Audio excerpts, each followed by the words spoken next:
তোকে ইট বসাতে কে বললো? কোন শুয়ারের বাচ্চা এত সাহস? কন্ট্রাক্টর বললো। কন্ট্রাক্টর না বাল, ওর কাজের সম্বন্ধে কোনো জ্ঞান নাই। ওই তো কন্ট্রাক্টর। না না, আমি কিছু শুনিই নাই, বলো কি বলছিলে? কই আমি কিছু বলিই নাই। এই মা, আমি আর ইট বাবো নাকি? না, তোকে আর ইট বানোর কোনো দরকার নাই, তোমার কোনগুলো বেছে দে। বেশ ঠিক আছে, চলো। হাট বোকাচোদা। আর মিস্ত্রি, আজকে প্লাস্টার করার দরকার নাই, কাল তো সারাদিন এইটুকু পারা প্লাস্টার করেছো। তুমি কি বলতে চাইছো আমি কাজে ফাঁকি মারছি? গান মারা ঘর চললাম, তুমি আলাদা মিস্ত্রি দেখে লাগা। না না, ভালোই প্লাস্টার হয়েছে, দারুণ কাজ করছো। আমার মিস্ত্রি বলে কথা, ভালো কাজ করলে হয়। সেটা বলো। আর আমি কি করব বললে না? এই মারা, একে আবার আলাদা করে বুঝাইতে হবে। আমরা দুজন মিলে কথা বলছি তো, তোকে বলে তুই বালু বুঝবি না। মিস্ত্রি, তোমাকে আজকে আর প্লাস্টার করতে হবে না। একটা রুমে ভুল করে দুটো দরজা হয়ে গেছে, তুমি একটা দরজা ইট দিয়ে বন্ধ করে দাও। ঠিক আছে, এ ইট বারে।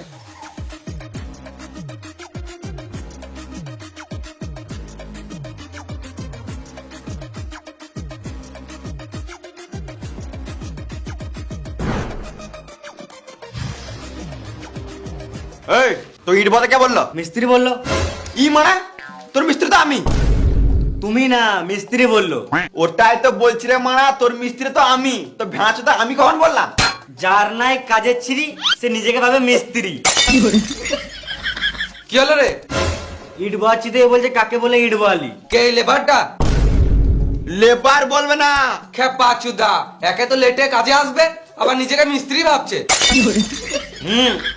চুপ করে কাজে লাগ। শুধু বলছে কাজ কর, কি করবো সেটা তো বলো।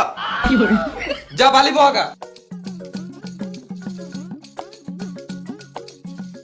এটা হলো পোর্টেবল নেক ফ্যান। ফ্যানটি দেখতে যেমন সুন্দর ঠিক তেমনই ভাবে প্রচন্ড গরমের সময় আপনার খুবই কাজে আসবে। ফ্যানটি ট্রাডিশনাল ফ্যানের চেয়ে একটু আলাদা, কারণ এর মধ্যে মোট 80টি এয়ার আউটলেটস, যা ন্যাচারালি এয়ার ফ্লো করে আপনাকে দেবে ঠান্ডা এবং স্নিগ্ধ অনুভূতি। ফ্যানটিতে আছে হাই ক্যাপাসিটি রিচার্জেবল ব্যাটারি, যা লম্বা সময় ধরে ব্যাকআপ দিতে সক্ষম। এই ফ্যানটি মডার্ন এবং ব্লেডলেস হওয়াতে এতে চুল আটকে যাওয়ার কোনো সম্ভাবনা নেই। ফ্যানটিতে মোট 3টি স্পিড সেট করা যাবে, যার দরুন আপনি বাতাসের ফ্লো কমাতে বা বাড়াতে পারবেন। আর এটার লিংক আমি ডিসক্রিপশন আর কমেন্ট পিনটে দিয়ে রেখেছি, তো তোমরা এখনই যাও অর্ডার করো।